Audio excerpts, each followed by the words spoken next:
Beatrice Asio, member. Samson Todi, group leader. Isaac Onyango, member. Fiona Atankwasa. Thank you for the introduction. We have a case study here that we have to discuss it and answer the questions that follow it. A case study on ethical procurement challenges in Uganda, but the case study is of an example of AgroSupply Limited. So when we read the case study, we have an overview of the case, and it is looking at the concerns of the ethical procurement challenges that AgroSupply Limited is facing. We are seeing the issues that have been raised, those are the expectations of suppliers, the short-term thinking, the corporate social responsibilities, and the impact it has on the society. So based on our discussion here, we want us to give some implications on AgroSupply Limited's delayed payment practices. What are those implications it has, particularly on the company? Who can give us an overview of the implications? Okay. To start with, for the company, how these ethical implications can affect the company. We can look at reputation damage. For example, they delayed payments of the suppliers because initially it was after 30 days, but now they delayed after 90 days. This will give a very bad picture to the company in front of the suppliers. There is also legal and regulatory risks. Delayed payments may violate labor laws because there are some laws that govern the working condition of workers, and there are some precautions that you must follow in order to see that the workers are in a well-functioning or in a well-working environment. There is also long-term costs. Long-term costs, for example, when you delay to pay the suppliers, because the costs will keep on accumulating, and it will give a very bad implication to the company. There will be also loss of potential suppliers. Some suppliers will move out of your supply and will no longer supply. Actually, to add on your point, there is where we cited the case where they're saying that they were unwilling to offer to AgroSupply on credit like the suppliers. So that just backs your point. Okay, there is also let me first finish for the company, then someone will take us to the supplier as well. Society. There is also a decreased employee morale. For example, when you delay to pay some of the people that you supply to, because when you fail to supply in time to the people you have to supply to, and you fail to pay them in time, there will be, for example, for the part of the workers, the morale will decrease because what they expect has not been fulfilled. So the morale will try to reduce. So maybe another person can take us through the supplier. Somebody can take us through the suppliers, since they've already seen what the company besides suppliers, the implication it has with the suppliers. When we come to suppliers, there is financial hardship because of delayed payments. Because people have a life to live, they have purchases to make and families to cater for. And again, they have to plan for the next season that they have to invest in farming. So whenever you don't pay them in time and they go through financial hardship, it is really very hard for them to implement whatever they have to. Then reduce productivity. When it comes to production, it will be affected, of course. They won't have the capacity to produce the needed output. Then erosion of trust. Trust is broken down because you promise someone to be paying the person in 30 days time. You reach an extent of going up to 90 days. It really demoralizes the person, and the person will have to opt out for other ways in which the person can sustain the living. So that is that on the side of suppliers. When it comes to society, in addition to her point on suppliers, there is also a point of interruption in the supply chain. Like, trust me, if you're not paying the suppliers will be unable to supply it to you, because this is the same capital they will have to invest in. Actually, even in the case study, it shows like the suppliers are facing the challenge of no money to support them to continuous supply. And maybe also to supplement about the quality. I think she did not bring it out well clearly. When we talk about quality comes in if all the available resources are there. But now, this is a situation where we are working on the limited resources. So you will find if they will try to compromise on the quality, the mixtures will not come out very well. So which will lead us getting what? Poor quality products. That's what I wanted to clear. Let's also hint on the society, like what are the implications of delayed payments to the society? Yes, Fiona? To the society, Yes, please.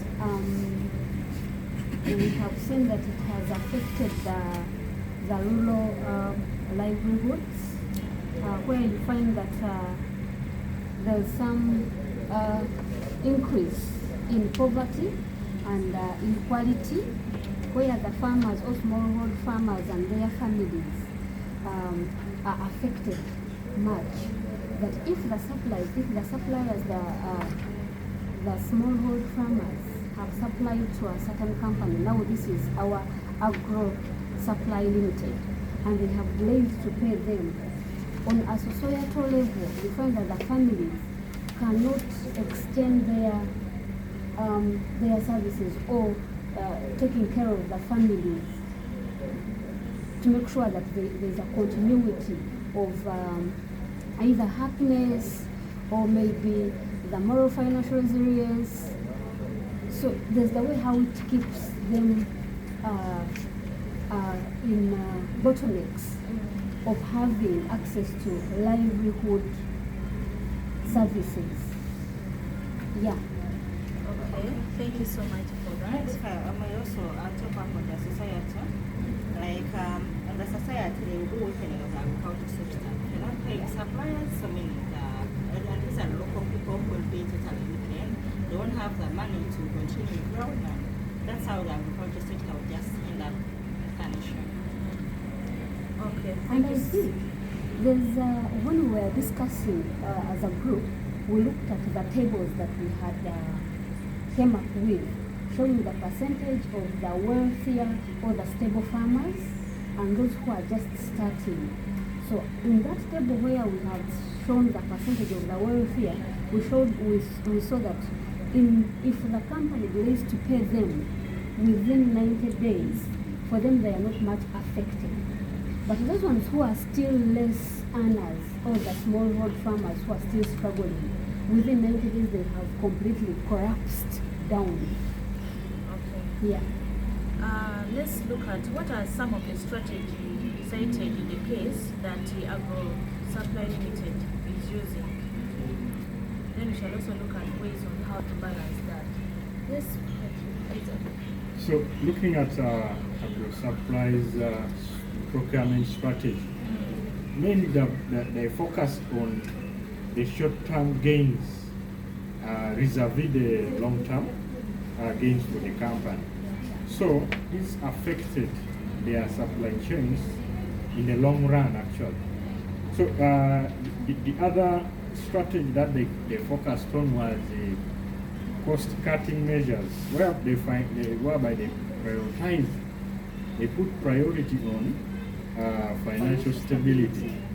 So this is evidenced in our case study where they mainly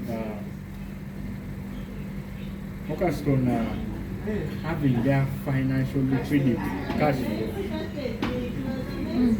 instead of also putting their suppliers at the forefront of what? Of growth in terms of financial stability. So I will also go ahead and talk about how AgroSupply can balance their short-term and long-term goals. So, so here we are looking at how is AgroSupply going to ensure that their suppliers are also in line with the organization goals. Their organization practices are also supporting the sustainability of this supplier. So one of the ways is ensuring fair payment terms, that is clear and consistent payment terms. Secondly, they should also look at improving their cash flow management, i.e. having a better payment plan for their suppliers. For instance, you can have priority for certain suppliers basing on the level of their importance and the level of the criticality of these items to the organization.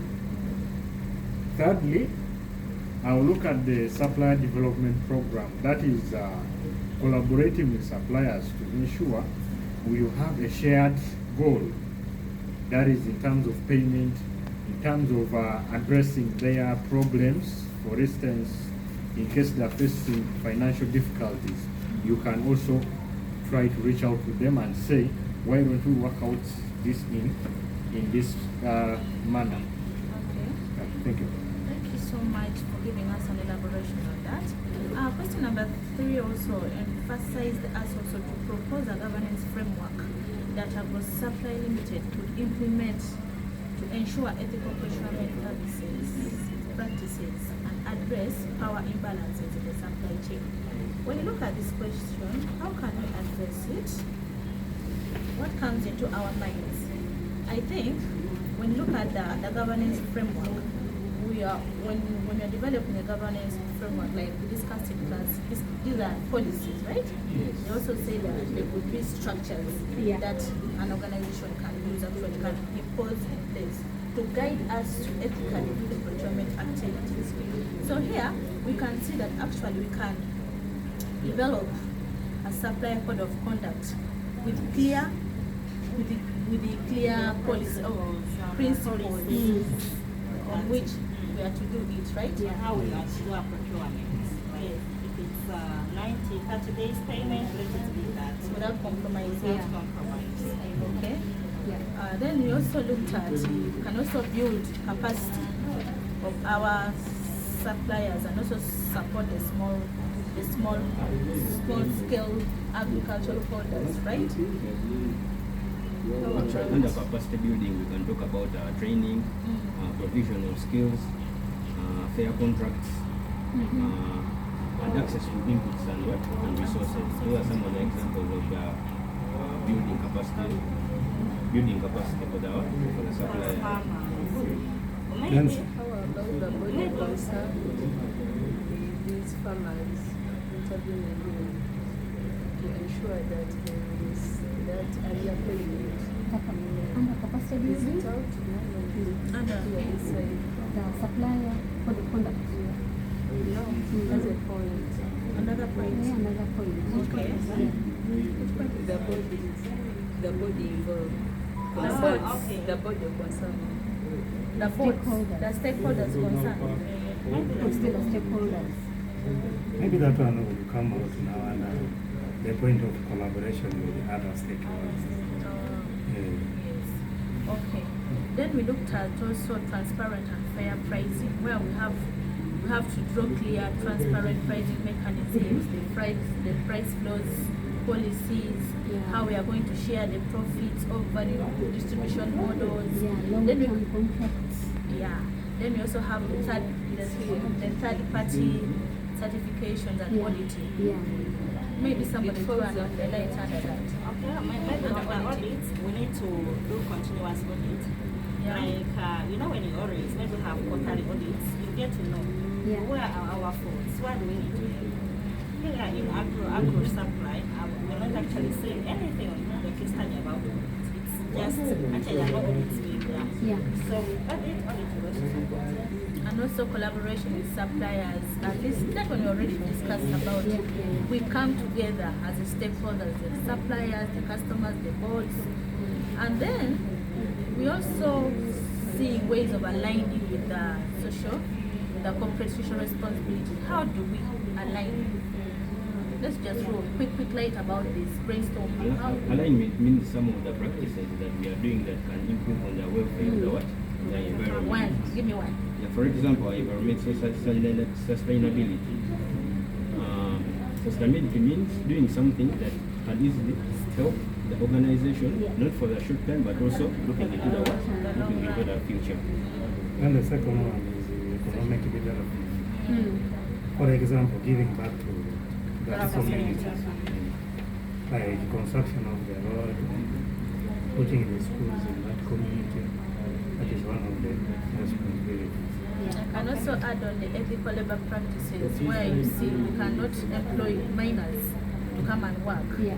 So we have to protect them. So we can emphasize that when we are doing this, that we don't, and also these tendencies of paying people low wages beyond the workloads. Yeah. You can talk about fair wages, good pay, good working conditions, all under that. Yeah. And also employment to the community members. You need to involve them in those activities. Engaging with the stakeholders also. Actively. Like Also, the people of them. ensuring reverse logistics. Exactly. Just give us a wrap up, a conclusion of what we have shared.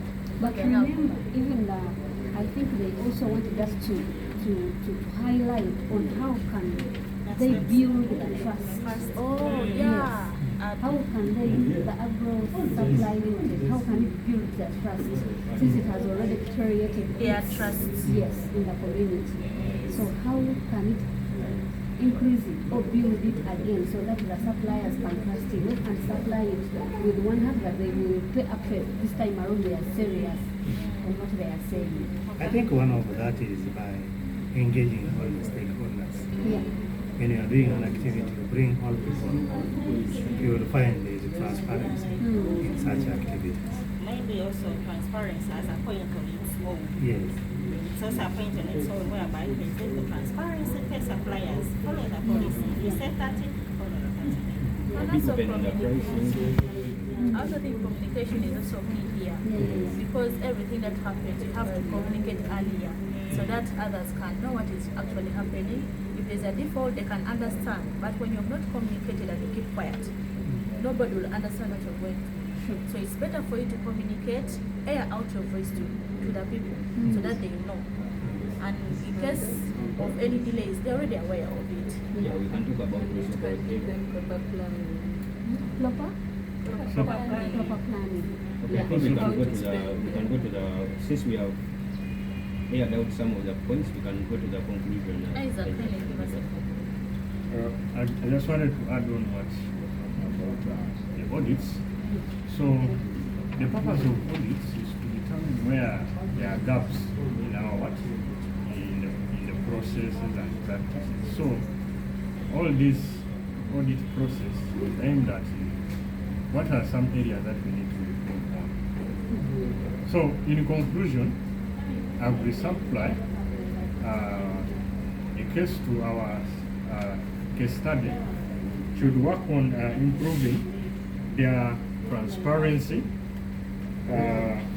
making corrective actions to whatever they have been doing wrong, and then also they should have an inclusive kind of engagement with all their stakeholders, that includes their suppliers, to ensure they're all on the same page in whatever process that is being taken. And then also there should be bridging their communication gap is also important to ensure there is transparency throughout the process. And then also